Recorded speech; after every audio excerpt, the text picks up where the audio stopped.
Dear student, welcome to my YouTube channel NM Vlogs and ISC BSc Botany Study Care. So, in my today class, I am going to tell something about of unifying features of archegoniads. In my previous videos, I already tell about what is the meaning of archegoniads and where the word archegoniads is formed and what is the function of archegoniads in the plant body. Okay, so now I am going to tell something about the unifying features of archegoniads. Some unifying features are often in case of archegoniads, that is the female reproductive organ in case of plant. Okay, so the first point is archegoniads are archegonium bearing plant and include both fossil and living form. I already write in my copy, you look at that. So the first point said that when we are going to study about the living form of plant or the fossil in the plant, then we have marked that archegoniads are bearing archegonium. We are already know that what is archegonia. This is the plural form, the archegonium is the singular form. So archegoniads are archegonium bearing plant and include both fossil and living form. Then the second point is they are largely land plant, that is non-flowering plant, that is Bryophyta and Pteridophyta, and the flowering plant, that is Gymnosperm. In my previous class I already tell about that which are the non-flowering plant and which are the flowering plant, Cryptogam and Phanerogams. Okay, so almost the archegoniads are land plant, we already know that. So they may be contain non-flowering plant, that is Bryophyta and Pteridophyta, and flowering plant, that is Gymnosperm. Then the third point is they probably originated green algae and the land habitat plant. They have probably means they may be originated green algae and the land habitat plant. Okay, then the next point is all archegoniads are oogamous, that is the female reproductive organ in plant. These land plant have probably emerged from oogamous algae. When we are going to identify the fossil record, then we have know that mostly the land plants are the archegoniads. Okay, so when we are going to identify the fossil record, then we have know that mostly land plants are archegoniads.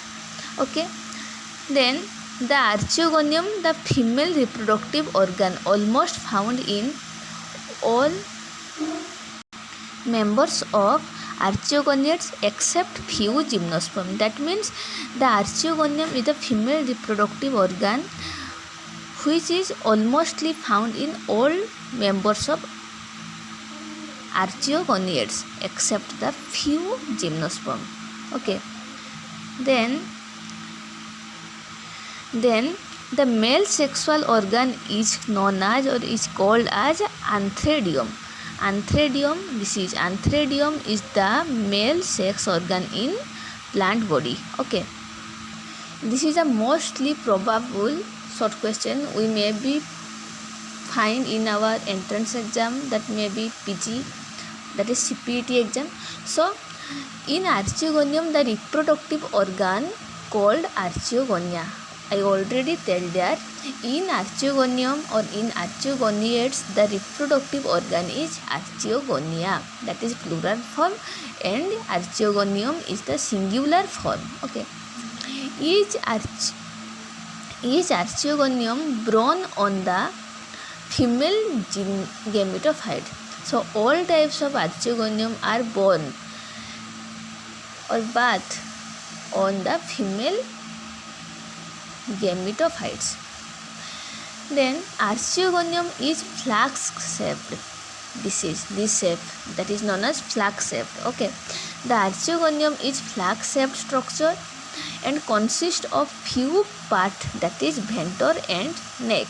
So The mostly archegonium is flag shaped and they may be consist of two parts, that is neck and venter. So first part is, this part is known as neck and the second part is known as venter. This is the structure of archegonium with egg and zygote. Then the next point is the venter include two unequal cells. The larger one is known as fertile, that is oogonium, means that in this venter include two unequal cell. The larger cell is known as fertile oogonium and the smaller one is known as sterile cell. This is called venter canal cell. This is the mostly probable short question or OMR we have found in our BSc exam, or maybe in our plus 2 second year exam, or maybe in entrance exam. Okay, so the larger cell is known as fertile oogonium and the smaller cell is known as sterile cell, or that is otherwise known as venter canal cells. Okay, this is venter canal cells. Then the neck consists of row of cell that may be 4 to 6 cell known as neck canal cell. So the neck consists the row of cell 4 to 6 row of cell, that is known as neck canal cells. Then venter contain egg or oogonium. Okay, the venter contain egg or oogonium. The tip of the neck is covered by 4 special cells called cover cell. Okay, then the neck covered by 4 special cell, that is known as cover cell. This is maybe the short question, probable short question. Okay, then the next point is the archegonium of living plants has relatively uniform type of ontogeny and cytology. Ontogeny and cytology, this is maybe also the short question. So the next point is ontogeny and cytology. So the archegonium of living plants has relatively uniform type, that is known as ontogeny and cytology. Then the point is, in time of evolution the archegonia is separation upward. Okay, so in case of, or in the time of evolution, in case of archegonia the separation is occurred. This separation is known as venter of archegonium. This separation is maybe occurred in the venter of archegonium. This fertile cell gets transferred to produce female gametophyte or female gamete. The egg of remains within the venter. Then the next point is special cells called transfer cell. This special cell is known as transfer cell, are present at the interface of the archegonium with the gametophyte tissue, or in the gametophytic tissue the special cell is known as transfer cell. The special cell is known as what? Transfer cell. This is also maybe the probable short question. So the next point I will discuss in the next video. So student, if you like this video, then please like, share and subscribe. Then please don't be forget to tap the bell icon. So student, seen in my next video. So take care and thanks.